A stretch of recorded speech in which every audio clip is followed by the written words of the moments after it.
everybody, welcome to my new YouTube channel, 5 Digit Films, the channel for all things amputee. So today, for my first video ever on this channel, I'm actually 1,200 miles away from home in the state of Colorado. I'm out here with a buddy of mine that is elk hunting, and I figured that this would probably be a good place to shoot a little bit of video. Sorry about the wind noise, but I had to get a little bit of footage out here because, I mean, look at this backdrop behind me. It's gorgeous.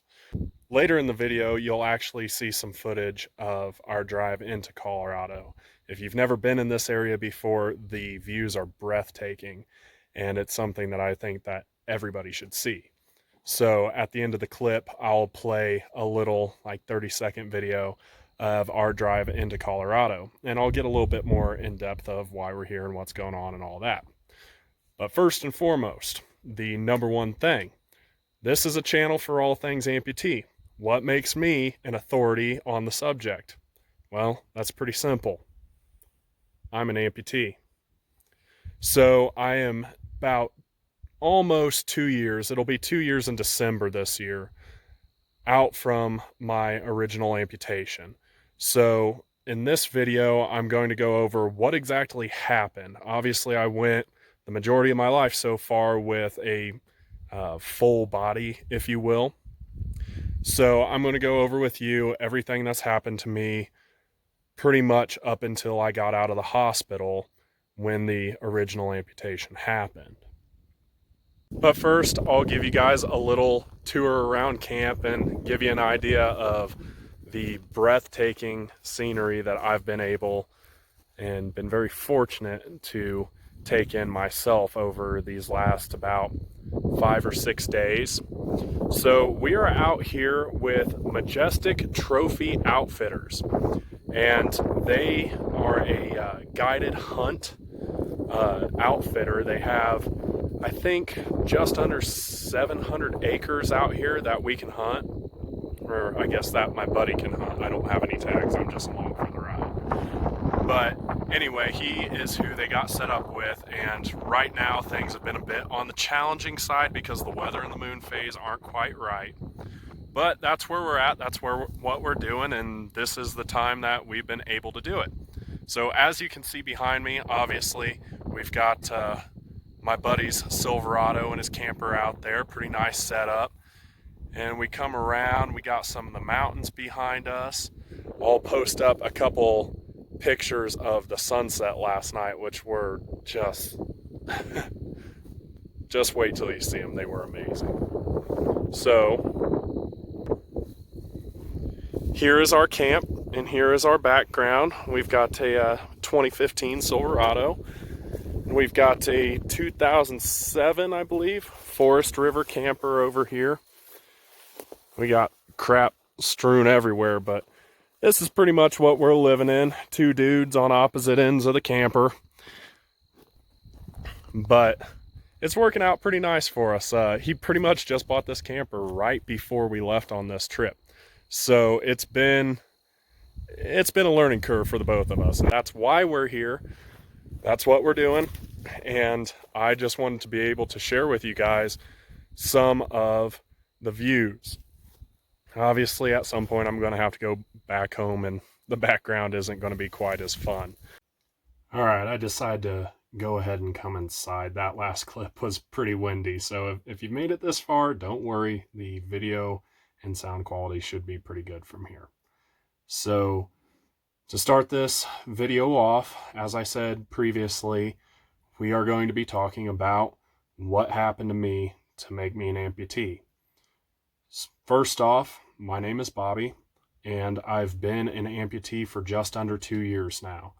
It was an industrial accident, and it was pretty gruesome. It was a tough time to go through, but I'm still living my life. So a little bit of background about myself. I have worked in factories since I graduated high school. From the age of 18 to the age of 26, when this particular accident happened, I had pretty much been working full-time in a factory in a skilled position all the way up to that point. So I had gotten into a program which allowed me to go to college and work at the same time, and there was never going to be any clashing between the two. So I thought, great, I want a degree. This is a great opportunity to do so. This is what I'm going to do.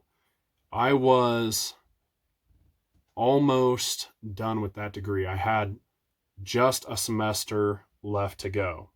And I went to work one day, and it was a really weird day. Like, you know how you feel when you know something bad is about to happen? It was kind of like that, but I couldn't put my finger on what it was, or even like I'd forgotten something. So I had been working as a maintenance technician for a company in Indiana, and I was essentially a paid intern while I went to school. But if you know anything about maintenance, there's a lot that it entails. You know, you're working on machines in the manufacturing facility. You may be working on electrical, pneumatics, hydraulics. Any given day, you might be working on all that. You could be working on robotics. You could be doing welding and fabrication. So that's kind of the rundown of what I did on a daily basis at this particular factory. And I felt like I was pretty good. The two top things that I excelled at were welding and fabrication and machining, especially with manual machines, lathes, and mills. So a lot of the projects that involved that kind of work, they wanted me to work on, because before I started this degree program, I actually had about 8 years of experience with that kind of work in various increments. I felt comfortable, I felt confident in my ability, and the results were what they were looking for.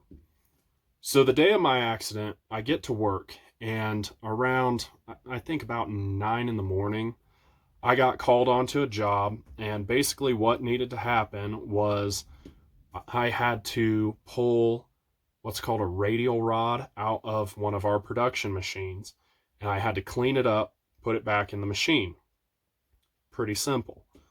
So I get the rod out of the machine. It's about 4 feet long, 2 inches in diameter, and chrome. It's just one big cylinder, and it's corroded up fairly well.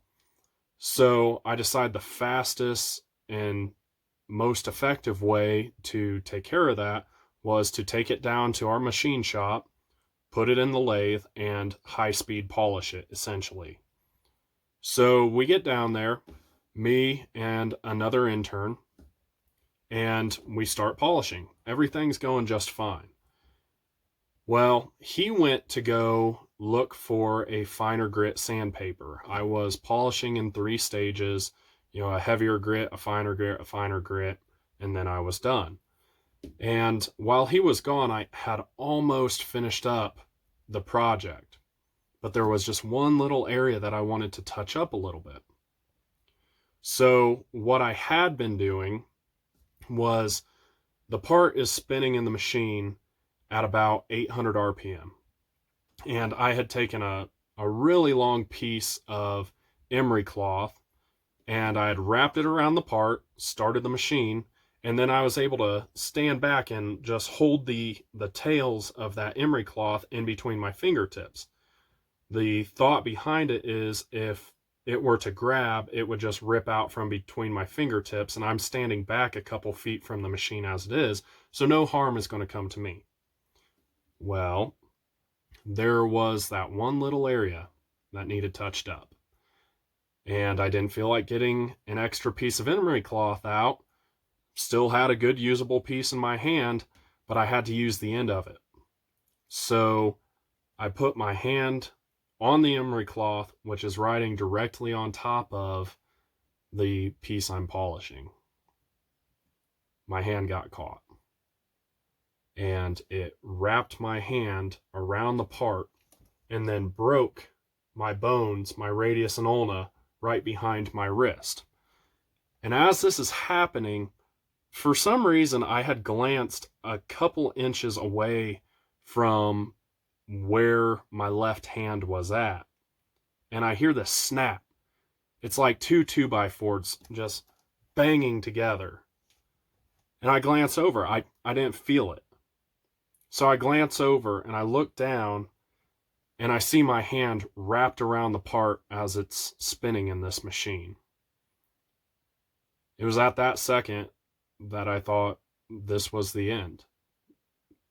The majority of the time in accidents like these, about the time you realize you're caught is about the time you die. So I stood there for what felt like a century with my hand wrapped around the part, expecting to get pulled through the machine and splattered all over the wall behind it. But it didn't happen. So I snapped out of it. I tried to hit one of the emergency stops, but I couldn't reach either one of them. The only thing that I thought I might be able to get my hand to, my right hand to, was the forward neutral reverse lever. So I kind of repositioned myself, and mind you, I don't want to shift my weight in a way that's going to allow me to get tied up in this machine. Because if I can at least cut power to the motor, yeah, I might get pulled through and I'm going to get banged up pretty good, but I have a better chance of survival if power is cut to the motor. So I kind of work myself down and around and reach under my left arm with my right arm and take a swing at that forward neutral reverse lever, and I miss. Just barely. So I try again, and this time I was successful. I knocked the machine into neutral, just barely caught it with the tip of my middle finger, but it is enough to get the machine shut down. So at this point, I breathe a sigh of relief. Like, once this thing slows down, obviously I've got some broken bones, but I'll unwind my hand from the machine and I'll just go to the hospital, be in a cast for 6 weeks. It'll all be okie dokie. But that's not what happened. As the machine slowed down, it caught a better grip of my hand and it ripped my hand completely off. Mind you, the only thing that was holding my hand on at this point was soft tissue, my skin, my tendons, my blood vessels, that kind of stuff. So my shoulder kind of jerks back as the machine is slowing down. And I hold my arm up and kind of look at what I have here. Obviously, I didn't have a prosthetic on at that time, but you get the idea. And the picture was extremely gruesome. I'm going to take this time to show you guys a picture of what I saw at this point. Now, I'm going to warn you very heavily here. It is very gruesome. If you have a weak stomach, don't look until I tell you it's safe to look again. But I'm going to show you two pictures. One is kind of looking over my left shoulder here at the damage done. And the second picture is my dismembered hand. So when I say it's safe, if you're trying not to see this kind of gore, then listen for me and I'll tell you when it's safe to look again.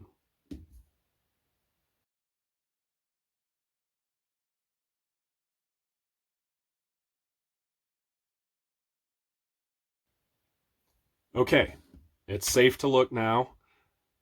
The gore is over. There won't be any more of it for the rest of this video, but I just wanted you guys to be able to see the reality of what I saw at that moment when my hand, or I guess my arm, came free of the machine and the machine had liberated my hand from my body. So now I'm looking at this, and as you could see from the picture, I was missing a lot. Skin was basically hanging down from my elbow. And I'm just looking at this in disbelief, like, this kind of stuff doesn't happen to me. Like, this isn't real. So after a lifetime of that, it felt like, I got my thoughts gathered up and I realized that if I didn't do something soon, I was going to pass out. So I found that if I tried to cut off circulation with my right hand and look away, that I could fight the feeling of fainting. And as long as I could stay upright, I was going to be in control and I had a fighting chance of surviving, because there is an artery that runs down each one of your arms. And now in my left arm, that artery's wide open and I could bleed out in, I don't know, seconds. So I put a plan together and I started moving. Basically, the plan was to tell somebody to call 911 and then move from there, try to decrease my heart rate by slowing my breathing, and try to get to the med kit where I hope to find a sterile tourniquet. I was successful in doing this. I had the help of some of my other employees. They really sprung into action. They went outside and called 911. So two other employees tended to me, making sure that I didn't pass out. They helped me look for a tourniquet. They made me get on the floor and prop my feet up, which was probably a wise choice in hindsight. My idea was if I could get to a tourniquet and I could get it tied off and I realized the bleeding wasn't too bad, I was just going to drive myself to the hospital, which was 5 minutes away. And I know, dumb idea. You shouldn't do that. But the way I was feeling, I was very in control. I had settled myself down. I don't feel like I was in shock anymore so much, and I was more in a reactive state. I knew what had to be done, and I did it. So that's basically what happened on the day I got amputated.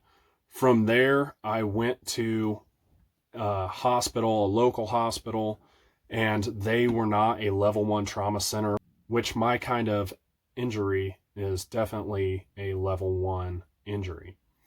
So what they were going to do is fly me down south about an hour to Indianapolis. Well, it would be an hour by drive. They were going to fly me down to Indianapolis from Lafayette, and there in Indy, they have a level 1 trauma center. So they ended up not being able to fly me because we were getting an ice storm at this particular time, so they had to drive me. And I got down to Indianapolis, where I had 2 surgeries over the span of 5 days. The first surgery, they basically just cut my bones down and cleaned my wounds and then bandaged it up really well. And they had to wait, because if you noticed in those pictures, there was a lot of debris and oil in my wound. So they had to get that cleaned out and wait and make sure I wasn't going to be infected. So then I think it was 3 days after I got to Indianapolis, they went ahead and did a second surgery and they closed my wound. Series of stitches and staples is what they used to do it. I think that's fairly common. And then they bandaged my arm up really tight, put a lot of padding in there, and sent me home. And basically, we just hoped for the best there. Now, one of the biggest things about being an amputee, everybody wants to talk about phantom pain. My nerves are severed. I can still feel my left hand as if it's there. It just feels like it's asleep. And I've felt that pain ever since the original amputation took place. Now, when my hand originally got ripped off, it was like my arm was in hellfire. It was just an unimaginable burning sensation. Fast forward to the modern day, it isn't quite that bad. It's basically, on a normal day, it feels like my hand has fallen asleep. So the reason I'm telling you this is because due to my initial accident and my nerves being severed, this is something that I have to deal with on a day-to-day basis. This is a constant reminder of what happened to me. Now, most days I ignore it. It doesn't affect me. It's not a big deal. But this is one of the things that if you're dealing with an amputee, or you just became amputated yourself, these are the type of things that you're going to have to deal with. And in later videos, I'm going to go over more of that. This video is a difficult video for me to make because obviously it brings up a lot of old emotion, but I feel 2 years out that I'm far enough away from it that I can deal with that now. So I want to share with you guys what happened to me, and hopefully that makes you trust me as I don't know, an expert in this field. So as I promised, I will roll the footage of our drive coming into Colorado, as well as a couple of the pretty sunset pictures that I got.